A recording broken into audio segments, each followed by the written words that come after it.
중년썰 라이브썰 여러분 안녕하세요. 오늘 또 이렇게 찾아주셔서 감사합니다.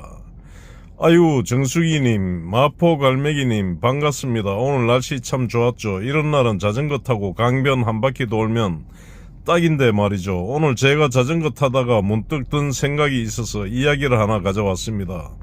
여러분은 혹시 내 인생은 지금 어디쯤 와 있을까 고민해 보신 적 있나요?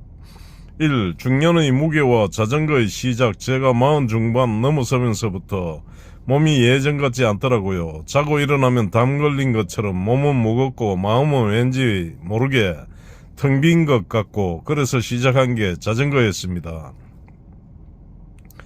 처음엔 남들 보기에 폼나는 비싼 자전거가 최고인 줄 알았어요. 쫄바지에 유명 브랜드 저지까지 같이 입고 나갔죠. 근데 말입니다 여러분, 장비가 좋으면 뭐합니까? 엔진이 고물인데 허허, 조금만 오르막이 나와도 심장이 터질 것 같고, 옆으로 지나가는 어린애들 자전거한테도 추월당하기 일쑤였죠. 그때 참 자존심 상하더라고요. 나도 5학년에는 이런 생각이 머릿속을 떠나지 않았습니다. 이 고갯길에서 만난 인연. 그러다가 작년 가을이었나요? 양평 가는 길에 정말 가파른 고갯길을 만났습니다. 도저히 못 올라가겠어서 자전거를 내동댕이 치고 길가에 주저앉아 있었어요. 그때 한 60쯤 되어 보시는 어르신 한 분이 낡은 자전거를 끌고 제 옆에 앉으시더군요. 제가 그랬죠. 어르신, 저는 소질이 없나 봅니다. 장비는 이렇게 좋은데 저 언덕 하나를 못 놓네요. 그랬더니 그 어르신이 제 자전거를 쓱 보시더니 이러시는 거예요. 자네 기어비를 보니까 제일 무겁게 나왔네. 남들보다 빨리 가고 싶어서 그런가? 참 인생의 기업이 아차 싶었습니다. 빨리 가고 싶어서, 남들한테 뒤처지기 싫어서 기어를 제일 무겁게 해놓고 억지로 페달을 밟고 있었던 거죠. 어르신이 그러시더라고요. 자전거 기어는 힘들 때 낮추라고 있는 거야. 기어를 낮추면 페달링은 가벼워지지만 바퀴는 천천히 굴러가지. 그래도 결국 끝까지 올라가는 건 기어를 낮출 줄 아는 사람이야. 인생도 똑같네. 힘들면 기어 좀 낮춰. 좀 천천히 가면 어때? 풍경도 보고 좋지. 4. 내려놓음의 미학. 그날 저는 처음으로 기어를 제일 낮게 두고 언덕을 올랐습니다. 다리는 쉴 새 없이 움직여야 했지만 숨은 훨씬 덜 찼습니다. 그리고 무엇보다 옆에 피어있는 코스모스가 보이기 시작하더라고요.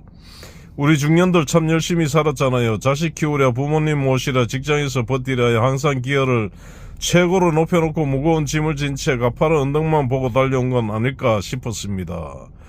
시청자와 이 공감. 여러분 혹시 지금 너무 숨이 차신가요? 왜 나만 이렇게 힘들까 싶으신가요?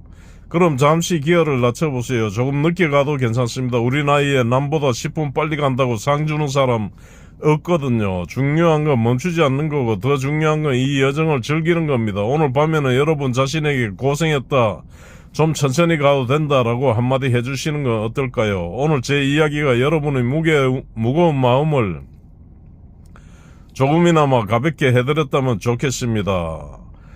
행복하자님, 기어를 낮추라는 말에 눈물이 나네요 라고 하셨는데, 맞습니다. 우리 가끔은 좀 내려놓고 삽시다.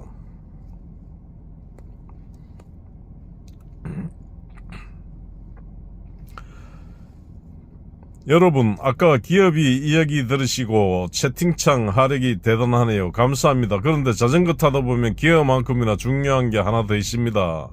바로 안장입니다. 처음 자전거 타면 엉덩이가 얼마나 아픈지 몰라요. 이걸 왜 돈 주고 고생하며 타나 싶을 정도죠. 그런데 참 희한합니다. 며칠 참고 타다 보면 그 딱딱했던 안장이 세상 어디보다 편한 내 자리가 되거든요. 우리네 인생이랑 참 닮지 않았나요?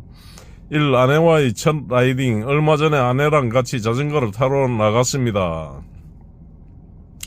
저는 나름 자전거 좀 탄다고 앞서서 쌩쌩 달렸죠. 빨리 안 오고 뭐해 소리까지 지르면서요. 한참을 가다가 뒤를 돌아봤는데 아내가 저 멀리서 자전거를 멈추고 가만히 서 있더라고요.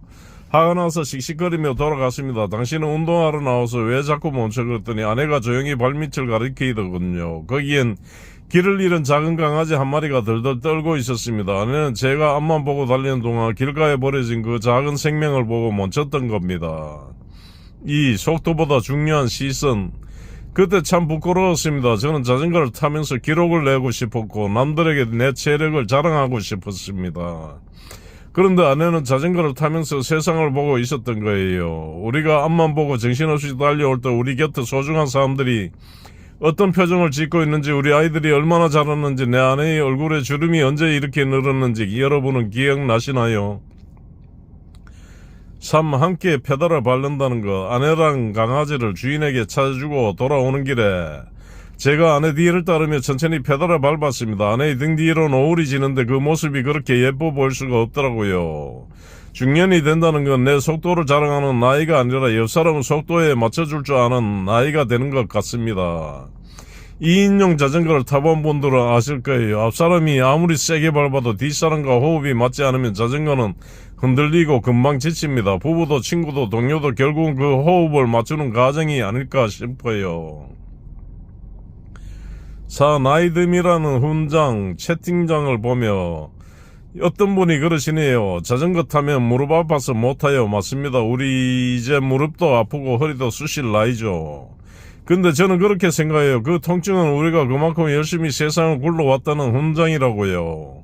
자전거 타이어도 오래 타면 닳고 매끈해지죠. 처음엔 그게 낡은 건 줄 알았는데 아니더라고요. 지면과 더 잘 밀착되기 위해 길들여진 겁니다. 우리 중년의 여유와 지혜도 세상 풍파에 깎이고 따라서 만들어진 아주 기이한 접지력 같은 게 아닐까요? 따뜻한 작별 인사. 여러분, 내일은 혹시 자전거를 타시든 산책을 하시든 옆에 있는 사람 손 한번 꼭 잡아보세요. 그동안 내 속도 맞추느라 고생 많았지 라고 한마디 건네보시면 어떨까요? 그 말 한마디가 수천만원짜리 보약보다 훨씬 힘이 될 겁니다. 오늘도 부족한 제 이야기 끝까지 들어주셔서 정말 고맙습니다. 여러분 모두 오늘 밤만큼은 편안한 안장에 앉은 것처럼 포근한 밤 되시길 바랍니다. 감사합니다. 중년썰, 라이브썰 살다 보면 유난히 발걸음이 무겁고 인생이라는 페달이 헛도는 것만 같은 날이 있습니다. 그런 날이면 저는 어김없이 자전거를 끌고 밖으로 나갑니다. 차가운 금속 핸들을 잡고 있으면 마치 복잡한 머릿속을 정리해줄 정답이라도 찾으러 가는 기분이 듭니다. 한참을 달리다 보면 문득 자전거를 움직이게 하는 건 화려한 프레임도 값비싼 바퀴도 아니라는 사실을 깨닫게 됩니다. 그것은 바로 시커먼 기름때 묻은 채 묵묵히 톱니바퀴를 몰고 돌아가는 체인입니다. 우리 중년의 삶도 이 체인을 참 많이 닮았습니다. 밖으로 화려하게 드러나지는 않지만 가족이라는 톱니바퀴와 직장이라는 톱니바퀴 사이에서 팽팽하게 긴장을 유지하며 하루하루를 버텨냅니다. 때로는 비바람에 녹슬기도 하고 예상치 못한 충격에 툭 하고 빠져버려 우리를 당황하게 만들기도 하죠. 자전거 체인이 빠졌을 때 처음엔 손에 기름을 묻히는 게 싫어 짜증이 납니다. 하지만 검은 기름때를 묻혀가며 다시 체인을 걸고 페달을 돌릴 때 우리는 비로소 깨닫습니다.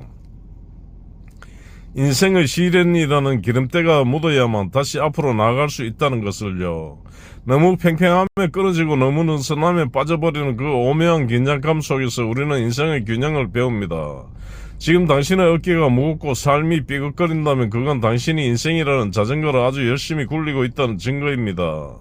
잠시 멈춰서서 체인에 기름 한 방울 쳐주듯 당신의 마음도 한번 돌봐주세요. 조금 투박하고 기름때 묻은 삶이면 어떻습니까? 그 체인이 있기에 우리는 오늘 또 소중한 사람들을 태우고 내일이나 언덕을 넘을 수 있는 것입니다.